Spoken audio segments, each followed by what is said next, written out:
Computers, I've loved them since I've been able to afford to have my own, right back in the beginning of the modern home computer era, the 1980s. And I've owned a large number of different kinds of computer, and I've expressed publicly loyalty to this kind or that kind. But recently my mind has turned, as many people's have, to this whole business of free software. And there's a lot of confusion about what this means. And I'd like to help clear it up, because this happens to be a year of celebration, and I want to help us all celebrate it and look forward to the future of free software.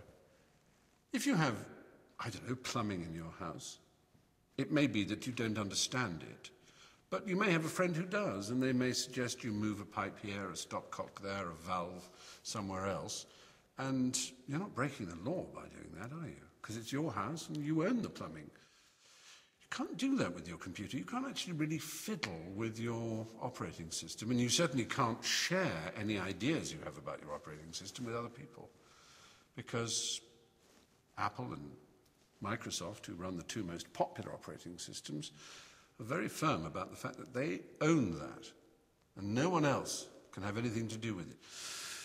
Now, this may seem natural to you. Why shouldn't they? But actually, why can't you do with it what you like? And why can't the community at large alter and improve and share? That's how science works, after all. All knowledge is free, and all knowledge is shared in good science. If it isn't, it's bad science, and it's a kind of tyranny. And this is really where it all started. A man called Richard Stallman. He decided 25 years ago, almost to this very date, he decided to write a whole new operating system from the ground up.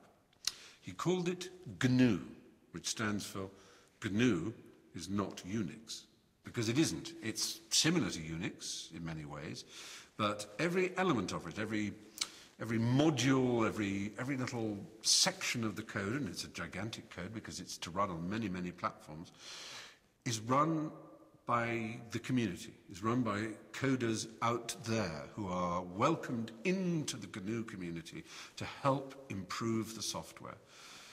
Every distro, as they're called, every distribution of GNU is tested and worked upon and refined by people whose only interest is in creating the perfect operating system that can be used across the spectrum of platforms by as many users as possible. Now, there came a time when the kernel, which is the sort of central part of an operating system, needed to be written, and a man called Linus Torvalds, of whom you may have heard, wrote the kernel, and it was named after his name, Linus. It was known as Linux, or Linux, as some people pronounce it. And Linux is the kernel that runs within GNU. And I'm here, as it were, simply to remind you that GNU and Linux are the twin pillars of the free software community. People who believe, and this is the important part, that software should be free, that the using community should be allowed to adapt it and adopt it, to change it, to improve it, to spread those improvements around the community, like science.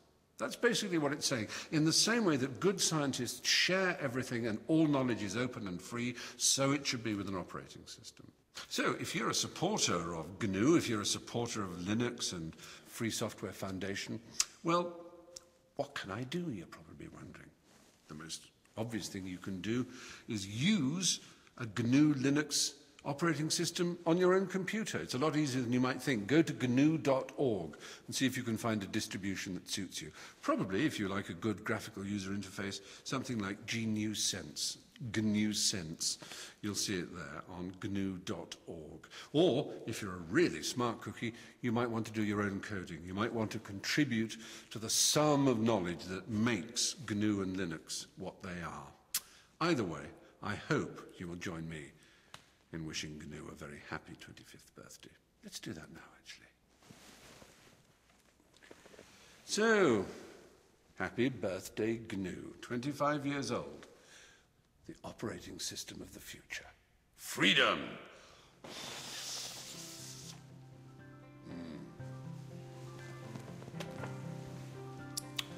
Chocolatey good. The tastiest operating system